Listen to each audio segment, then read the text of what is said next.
émission de grandes interviews de France 24. Nous sommes à New York et notre invité pour une interview exclusive est le président de la République du Sénégal, Bassirou Diomaye Faye. Merci beaucoup, Monsieur le Président. Je vous remercie, Marc. Ici aux Nations Unies, on a beaucoup parlé de guerre, de l'Ukraine, de Gaza. L'Afrique réclame depuis des années, des décennies, une voix au chapitre, notamment au Conseil de sécurité. Est-ce que vous pensez qu'enfin, vous allez être entendu, que l'Afrique aura peut-être des représentants permanents au Conseil de sécurité des Nations Unies? Il est à noter en effet que le monde est actuellement traversé par de fortes turbulences.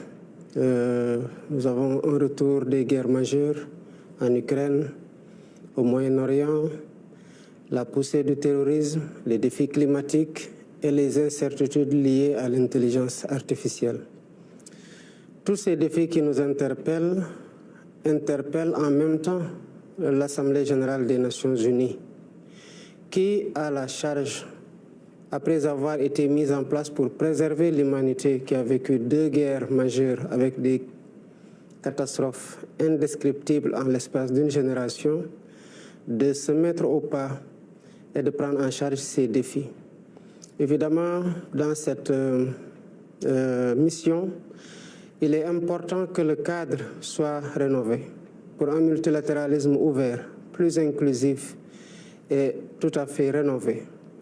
Nous avons noté que dans les conflits actuels, les démarches bilatérales sont les plus marquées.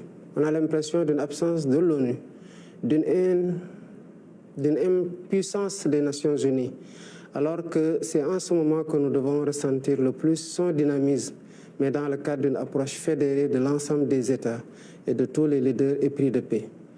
Dans cette perspective, l'Afrique ne peut pas être absente. Je parlais tout à l'heure de la nécessité de réformer l'organisation. Réformer l'organisation suppose une gouvernance financière, économique et politique beaucoup plus inclusive. Récemment, pour prendre un exemple parfait de ce qui se passe à Gaza, malgré les souffrances du peuple palestinien, malgré ce qui se passe avec les enfants, les femmes, les journalistes, les Nations Unies ont voté une résolution à avec 145 pays. Il y a seul un État qui a réussi à bloquer cette volonté de l'ensemble des peuples du monde, les États-Unis. Voilà pourquoi aujourd'hui l'Afrique réclame fortement une présence aux Nations Unies, à savoir au moins qu'elle doit être dotée de 2 sièges dans le Conseil de sécurité. Et l'Amérique latine en réclame autant. Pourquoi pouvons-nous, dans le concert des nations, ignorer l'Afrique avec tout ce qu'elle représente sur le plan démographique? C'est un malheureux héritage de l'histoire où, au moment de la Constitution, les vainqueurs ont su s'aménager une place qui leur permette de contrôler l'orientation que prendrait la géopolitique mondiale. Mais l'ONU de 1945 avec 51 pays ne peut pas être l'ONU de 2025 avec 193 pays et autant de défis que l'humanité a adressés aujourd'hui. Monsieur le Président, je veux en venir aux relations avec la France. Il y a eu le départ définitif des troupes françaises en juillet dernier. Est-ce que vous avez l'impression que la relation est peut-être plus saine aujourd'hui? Je dirais qu'elle est plus sereine. Quand je suis arrivé, j'ai tenu à ce que le partenariat soit rénové, soit réactualisé. Il est difficile d'administrer la relation entre l'ancienne puissance et ses colonies, en particulier entre la France et le Sénégal, avec le même logiciel qui a prévalu avant notre indépendance, juste au moment de notre indépendance et jusqu'à maintenant. Nos populations ont une forte aspiration de souveraineté, une volonté de rééquilibrage des relations avec tout le monde, pas simplement avec la France. Quand nous avons demandé le départ des éléments français au Sénégal, nous avons en même temps réaffirmé notre volonté de ne plus avoir une présence militaire quelconque dans notre pays. Cela a pu être perçu malheureusement par certains comme étant une volonté de rupture parce que, évidemment, c'est ce qui semble avoir cours, j'allais dire, qui est dans l'air du temps. Mais nous n'avons jamais été dans cette démarche. j'ai toujours considéré que la France était un partenaire important pour le Sénégal, que la France a une présence économique au Sénégal avec des investissements importants. Au moment où nous diversifions nos partenariats, où nous nous ouvrons à d'autres partenaires, nous ne pouvons pas nous autoriser à en perdre aussi par une démarche excessive juste pour obtenir un résultat qui est, de mon point de vue, coulé de source. À savoir que 65 ans après notre indépendance, nous ne pouvions pas encore avoir des bases militaires étrangères, quel que soit le pays, au niveau du Sénégal. Et nous l'avons fait comprendre à nos partenaires français. Et dans une démarche de discussion sereine, de négociation, nous sommes parvenus à administrer la situation de façon sereine et nous nous projetons vers un séminaire intergouvernemental comme nos accords le prévoient pour discuter des nouveaux contours de cette relation. Il aura lieu quand et où? Il aura lieu en novembre. Pour cette fois, c'est nous qui devons accueillir et nous l'accueillerons avec beaucoup de plaisir comme nous avons l'habitude de le faire avec tous nos partenaires. Alors il y a un sujet quand même évidemment dû à l'héritage colonial, c'est le massacre de Thiaroye à la fin de la Seconde Guerre mondiale.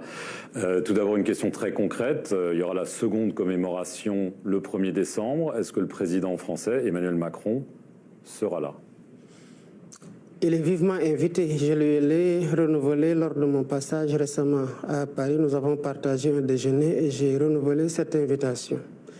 Je pense que nous avons une histoire commune partagée et Thiaroye en fait partie. Cette histoire est faite de moments heureux et de moments de douleur.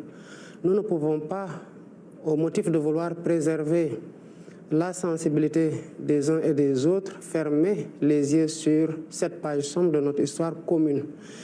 Nous avons décidé, dès notre arrivée, de commémorer ce massacre. Et le président Emmanuel Macron, il faut le saluer, a eu le courage politique, j'allais dire le courage moral, de reconnaître que ce qui s'est passé à Thiaroye a été un massacre. L'année dernière, pour des contraintes d'agenda, il a dépêché son ministre des Affaires étrangères, ce qui nous convenait parfaitement, comme d'autres homologues de la sous-région ont pu le faire. Si cette année, son agenda lui permet d'être présent, évidemment, il sera à sa place, à savoir là où nous devons commémorer notre histoire commune, quoique la page ait été douloureuse. Alors il y a un sujet quand même, il y a une commission d'historiens, d'archivistes qui est dirigée par l'historien sénégalais Mamadou Diouf, qui réclame un accès total, sans obstacle, aux archives françaises. La France dit mais on vous donne l'accès total, lui dit que ce n'est pas le cas. Est-ce que vous continuez à réclamer un accès complet afin de faire la lumière sur cette histoire si sombre? Je pense que faire la lumière complète sur le chapitre de Thiaroye 44 permettra d'apaiser davantage la relation entre les deux pays. Tant que nous serons à la recherche d'un pan de cette histoire qui nous échappe, nous ne réussirons jamais à en faire le deuil. C'est pour ça d'ailleurs que nous avons entrepris de faire des fouilles archéologiques qui ont donné des résultats concrets et qui doivent être étendus sur le plan de vue des sites pour nous assurer que nous avons couvert tout le périmètre où des fosses communes auraient pu avoir été creusées. Dans le cadre de la collaboration sur l'accès aux archives, nous avons eu accès à des archives. Le comité vise des archives qui semblent être des archives classées secret défense et qui ne sont pas déclassées. Vous demandez leur déclassification? Évidemment, je pense que ça fait 80 ans que tout ça s'est passé. Et la meilleure façon de le dépasser, c'est d'en comprendre les tenants et les aboutissants. Et de savoir que cette histoire commune que nous avons partagée doit être éclairée. Je n'étais pas là quand le massacre se passait. Le président Emmanuel Macron non plus. Donc ce n'est pas à lui qu'on chercherait à imputer la responsabilité de ce massacre. Ce qu'il faut saluer, c'est qu'il ait fait un pas de plus par rapport à ses prédécesseurs en reconnaissant déjà que c'était un massacre. Maintenant, sur le plan de la collaboration sur l'accès des archives, il y a des efforts à faire et je pense que les partenaires français seront encore plus ouverts et plus transparents. Est-ce que, au-delà de ça, une fois que la vérité historique sera établie, est-ce que vous pensez que la France devra s'excuser, voire offrir des compensations? L'année 2025 a été déclarée par l'Union africaine comme l'année de la justice et des réparations pour ce qui s'est passé pendant l'esclavage et les colonisations. Évidemment, cette question des réparations reste quelque chose d'important. Ce n'est pas tant l'aspect financier qui importe, mais c'est pour donner, rendre justice à ces personnes-là qui ont combattu pour libérer la France et qui réclamaient comme leurs homologues français des pécules et qui ont été tués pour ça. Même si cela doit être le franc symbolique, cette réparation-là doit être faite. Et des excuses. Les excuses sont importantes parce que d'autres pays l'ont fait pour des tragédies de moindre violence et de moins importantes et cela contribue à nous apaiser, nous, descendants de ces tirailleurs, et à apaiser la relation entre le Sénégal, la France et plus généralement entre la France et ses ex-colonies parce que les tirailleurs sont appelés sénégalais mais ils venaient de toutes les colonies. Alors, je vais en venir à ce qui se passe aujourd'hui. Il y a une menace terroriste désormais à l'ouest du Mali, le JNIM, comme on appelle. S'est lancé dans des offensives tout proches du Sénégal. Début juillet, il y a eu une attaque à la frontière, à Diboli. Le JNIM envoie des messages disant si le Sénégal collabore avec le Mali, le Burkina Faso dans la lutte antiterroriste, nous allons frapper le Sénégal. Est-ce que le Sénégal est désormais dans le viseur des terroristes? Je ne saurais le dire. Ce que je sais, c'est que la menace terroriste, elle n'est pas simplement qu'à l'ouest du Mali ou à l'est du Sénégal. Je suis convaincu que le phénomène terroriste, où qu'il soit localisé, est une menace partout ailleurs. Je pense que vous l'avez bien vécu avec des événements douloureux en France pour des personnes qui ne sont pas forcément endoctrinées dans le pays où l'acte a été commis. L'humanité a un destin sécuritaire lié.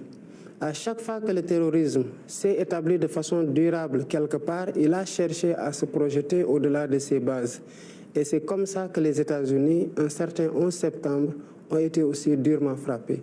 Donc tous les pays sont concernés par ce qui se passe au Mali et ailleurs tant que ça porte sur le terrorisme. Je pense que la démarche terroriste, la lutte contre le terrorisme doit être une démarche intégrée, combinant l'échange des renseignements, le dialogue entre les puissances et les pays impliqués, mais aussi les pays dont les frontières sont menacées et les pays qui sont un peu plus loin. D'ailleurs, comme vous le savez, cette question dépasse bien le cadre de l'Afrique. Et j'ai toujours alerté, y compris ici aux Nations Unies, pour dire qu'il ne faut pas que l'Afrique, notamment le Sahel, devienne le terrain d'affrontement de grandes puissances par terrorisme interposé ou par intervention militaire conventionnelle interposée. Vous avez donc renforcé quand même la sécurité à la frontière avec le Mali? Nous renforçons notre sécurité sur l'ensemble des frontières, parce que la menace peut venir de partout et la menace peut être multiforme. Je vais en venir à la situation économique du Sénégal. Il y a eu un rapport de la Cour des comptes qui a découvert ce qu'on appelle la dette cachée, 7 milliards de dollars selon le FMI.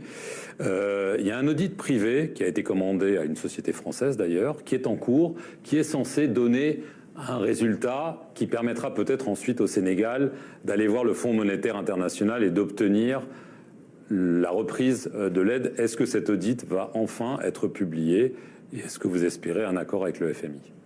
Je tiens d'abord à dire qu'en 2018, demain mai, j'ai écrit une lettre qui a été portée par notre député, le seul que nous avions à l'Assemblée nationale, l'actuel Premier ministre Ousmane Sonko, et qui a été remise au FMI, alertant sur le dépassement sur les ressources extérieures. À l'époque, le montant n'était que de 236 milliards. Le FMI non seulement ne nous avait pas répondu, mais le FMI n'avait pas fait les diligences normales pour mettre un garrot sur cette pratique. 2018-2024, 6 ans après, par le sort du hasard, je deviens président de la République. Et c'est moi qui ai demandé qu'on applique la loi portant code de transparence dans le secteur, dans les finances publiques, à savoir réaliser l'audit, à faire certifier l'audit comme nous l'impose la loi par la Cour des comptes, et à faire 2 audits additionnels que nous avons commandités à un cabinet privé avec une signature internationale pour ne pas le nommer. Donc tout ce qui nous revenait, nous l'avons fait. Nous l'avons fait non pas pour le FMI, nous l'avons fait pour la crédibilité des dirigeants que nous sommes vis-à-vis de notre peuple, pour la crédibilité du Sénégal vis-à-vis de ses partenaires.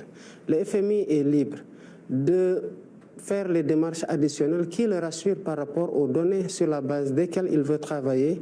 Nous continuons sur notre trajectoire, mais nous voulons que le FMI presse un petit peu le pas pour que nous sachions sur quel pied danser avec le FMI et que les partenaires qui attendent son signal pour continuer à travailler sur le Sénégal sachent aussi à quoi s'en tenir.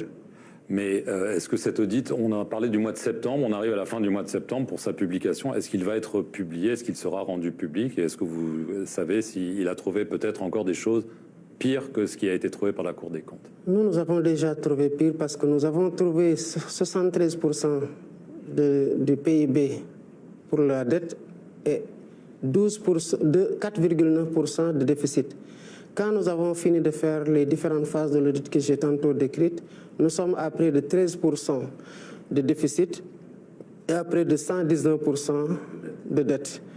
Le FMI, comme je l'ai dit, peut toujours faire tous les audits qu'il veut. Nous avons fait ce que nous avons fait parce que nous voulons corriger, empêcher que cela ne puisse se passer pour l'avenir. L'audit va être publié donc? Ce n'est pas notre audit, mais certainement s'il y a un audit que le FMI mène, il va en assumer la publication. Est-ce que vous pensez que ceux qui étaient au pouvoir, on voit qu'il y a des poursuites qui ont été engagées contre certains ministres, il y a un député de votre parti qui dit que c'est Macky Sall lui-même, l'ancien président, qui devrait être poursuivi pour haute trahison. Est-ce que vous pensez que c'est important qu'il y ait justice ou au nom de l'ordre public, de la paix civile, il vaut mieux peut-être ne pas poursuivre l'ancien président? D'abord, il faut convenir que l'ordre public et la paix civile reposent sur une justice équitablement distribuée. Je fais toujours la différence entre se faire justice et rendre la justice. Rendre la justice suppose respecter la présomption d'innocence de tout individu, respecter ses droits à une défense libre et respecter et lui assurer un procès juste et équitable. Et c'est ce à quoi nous nous en tenons au Sénégal. Quel que soit le citoyen qui est concerné, c'est les règles de procédure et le droit sénégalais qui va s'appliquer. Il ne saurait y avoir de présomption de culpabilité sur personne. Chacun maintenant est libre d'exprimer ses opinions, mais en définitive, quand la justice, quel que soit le cas, va se prononcer, elle va le faire de façon sereine, sur la base de preuves matérielles qui auront été versées devant un juge indépendant et libre qui va juger selon son intime conviction. Monsieur le Président, merci beaucoup d'avoir répondu aux questions de France 24 depuis New York, en marge de l'Assemblée générale des Nations Unies. Et merci à vous d'avoir suivi cet entretien exclusif sur nos antennes.